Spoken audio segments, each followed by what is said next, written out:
the United States and the Chancellor of the Federal Republic of Germany.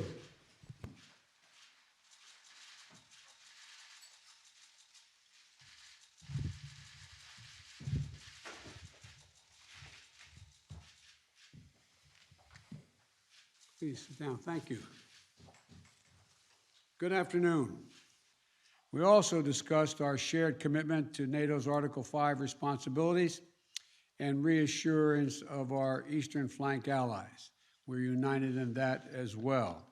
Already, the United States is sending troops to reinforce the alliance, and I want to thank the Chancellor of Germany for hosting additional U.S. forces and for the long-standing hospitality to our women and men in uniform. We also discussed the challenges we're facing to the international order from China, along with Russia and other competitors that are pursuing more illiberal futures. We've agreed that Germany and the United States will continue to work together to ensure that the rules and principles governing emerging technologies are geared to advance freedom of opportunity, not repression or authoritarianism. We also reaffirmed our commitment to completing the work of integrating the Western Balkans into the European institutions and to finally realize a Europe that is whole, free, and at peace. With Germany holding the presidency of the G7, we also talked about how that forum can harness the world's leading democracies to advance a robust agenda on global challenges, from ending the pandemic to addressing climate change.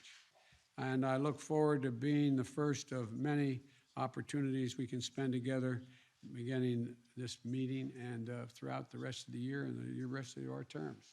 So thank you. Welcome. The floor is yours, sir. Schönen Dank.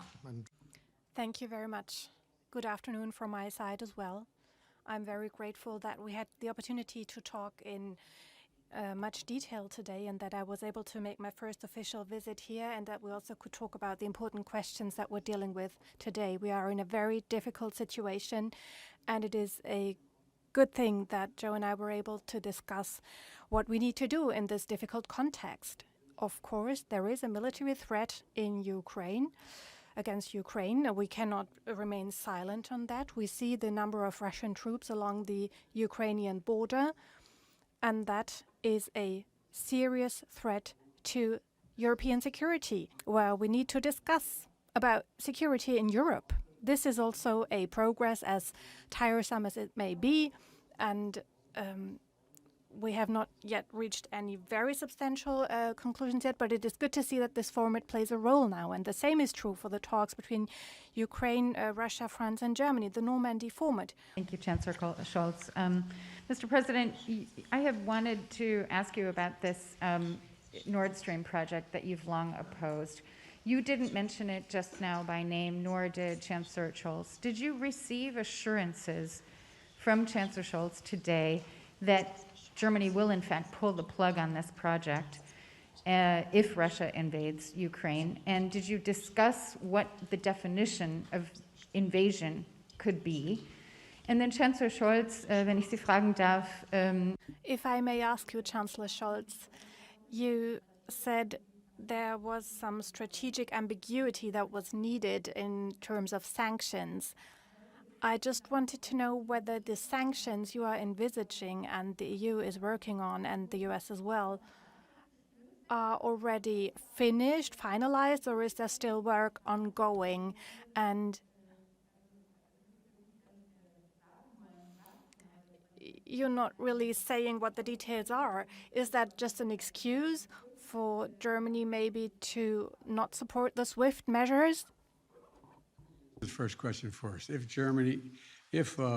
Russia invades, that means tanks or troops crossing the border of Ukraine again. Then there will be no longer a Nord Stream 2. We will bring an end to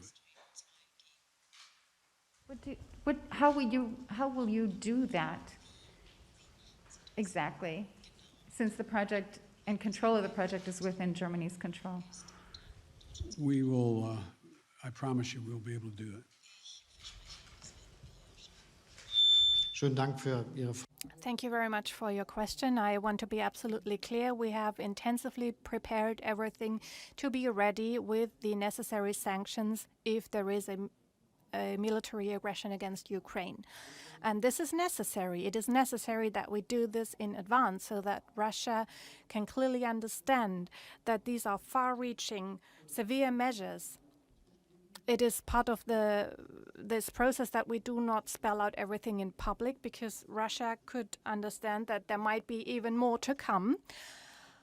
And at the same time, it is very clear we are well prepared with far-reaching measures. We will take these measures together with our allies, with our partners, with the US, and we will take all necessary steps. Yes. Do you believe there's still an offset for him that de-escalation is an actual possibility, given that there are 100,000 troops across the border? The answer is yes. How? Will you speak to President Putin?